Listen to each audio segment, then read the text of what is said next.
How you doing, guys? For this week's video, I'm going to talk about setting up a photo booth, and I'm doing this for two reasons. And for one, I am working for my wife's event planning company. I'm the videographer, and I'm also going to branch out into photo booth. And I actually used to work for a third-party company, Sparkling City Photo and DJ, and they also did photo booth. So I actually did it for 8 months using their system. So I have plenty of experience on that to do. And so I'm going to, second reason is my son's getting married. So I was going to set up a quick photo booth real quick, and then obviously provide it for free. So I'm also going to show you how to set it up as well, and some of the basic materials you need. While I do know you can use a webcam, it's usually not the best way to do it because DSLR is going to give you the highest quality photo. It doesn't have to be the most sophisticated DSLR camera. This is the cheapest version, which is the Canon T3i. You can use whatever version you want to, depending. It will give you a zoom lens so you can frame it in perfectly depending on where you're at. Okay, if you do this, make sure that it has USB connection, because that's how you're going to control the camera through the software. And we're also going to talk about that as well. One thing you need to think about as well is depending on if you do this for a living or not, or you want to just do it for fun, free for your friends and family, you can. Obviously, you want to have at least 2 batteries for your camera as a backup. Now, what's even nicer to use is you can buy these electrical adapters. And this is the Canon one, which tends to be a little expensive. I paid like $80 for this. But you can plug it into the wall and have unlimited battery life, I guess you could say right here. So this definitely makes it well worth it, especially if you do it for paid money, and you just simply swap it out in your camera, just like so. And then you can close the door and you're ready to go right there. While typically with a photo booth setup, you don't need a flash memory. I suggest it, especially if you do it for a living, to put a high capacity SD card or whatever format you use into the camera as backup, because it should also take a photo to the flash drive as well as download it through the USB cable into your computer. And as far as my USB cable, this happens to use, I believe it's a mini USB port. Of course, you have 20 different standards depending on what you have. So obviously you need to tether your camera into your computer so the photo booth software will detect it, and you can run it automatically. And I'm having some trouble putting it in there. There we go. And now we're tethered. You can input it directly into your computer. I suggest if it to be mobile, to use a laptop. That's much more easier and portable version. And let me see if I covered everything before we go on to the photo booth software, which there are many out there that you can use. Another problem that we had using SD cards, it'll often keep the camera from working, or even the software. So you may have to, I would definitely get at least a minimum of 2 of these cards. And if you have a problem with it not working, format it in the camera and it should work. Sometimes because the camera, the file format on the SD card over time gets corrupted. So that's another thing you need to think about it as well. Okay, let's go ahead and move on to the photo booth software. Now, this is what you get your camera set up, either battery or adapter in your electrical outlet, and USB tethering to your computer. Now we're going to cover the photo booth software. Okay, you can get a lot of different photo booth software, both free, open source, and paid. I just happen to be using Folio system, I guess. It seems to work pretty good for me, so I'm kind of sticking with that just to give you a demonstration. And if you guys are interested in it, it's all available for all 3 operating systems. It does have quite a bit of features. Fortunately, it doesn't have a lot of formatting as far as picture backgrounds. So you either may have to find one, install yourself, or simply choose another software. And here you can download all the different types. It actually comes in several.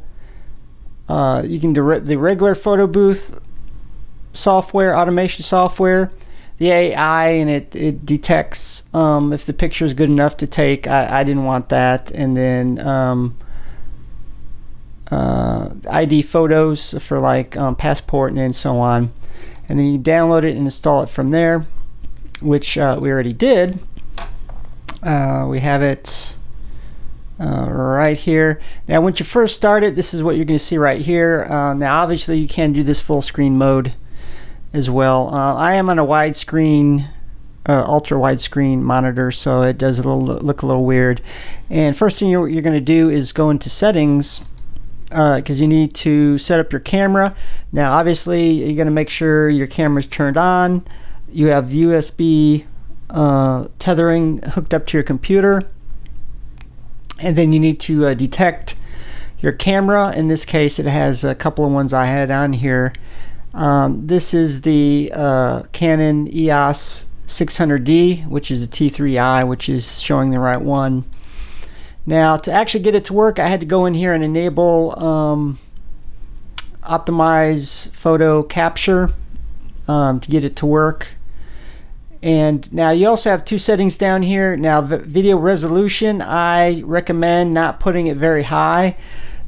This is so when you're setting it up, and it also gives you a sample picture video, and you don't want to set it up too high. It's going to use too many resources on your computer and your camera as well. So you want to set that no more than 640 by 480 standard definition, which is more than enough. And this one I happen to set to auto, but you can go whatever resolution photo you want. And in fact, let me set this up kind of high to see how it works. Now you can have 2 settings up here, basic and advanced. In the advanced, you actually get a picture setup. For instance, when you go into camera, it will actually give you a sample photo as well, just to make sure it looks okay, and setting it up as far as brightness, contrast, and so on, which is great. And also we're going to go into let me see here, photo collage, which is the most common, and this is what the picture is going to look like as far as the formatting. Or you have many different settings. You can choose 3 photo, such as a photo strip, which you see with the old style photo booths, or you can set it to 4 pictures, and then you have several selections. We're going to keep it on this one for right now. And then you have you can also take video, photo IDs, and so forth. You can even set up where it goes to your email account, the pictures, payment, if you're going to use this for looking on the left hand side, payment as far as if you have a commercial photo booth, test banner, administration and system. You can set up a password if you're doing this for like commercial where you're getting paid for it. And pretty much that's all we're going to talk about here.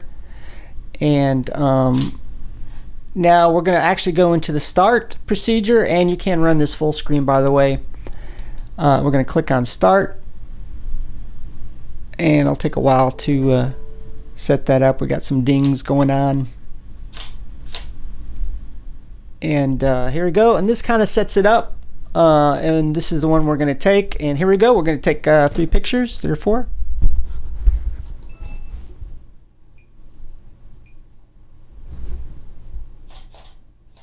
There we go.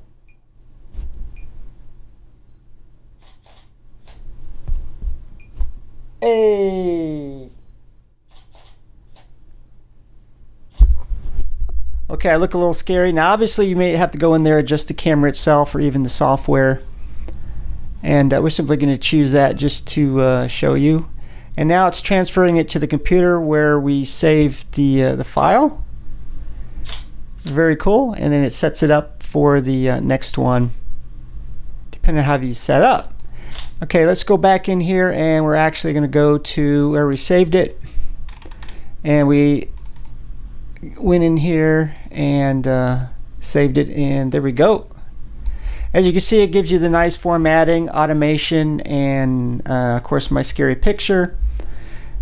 And this has a whole lot of options really to choose from just by going into the settings. I didn't cover most of that because there's just so many, too many to really go over.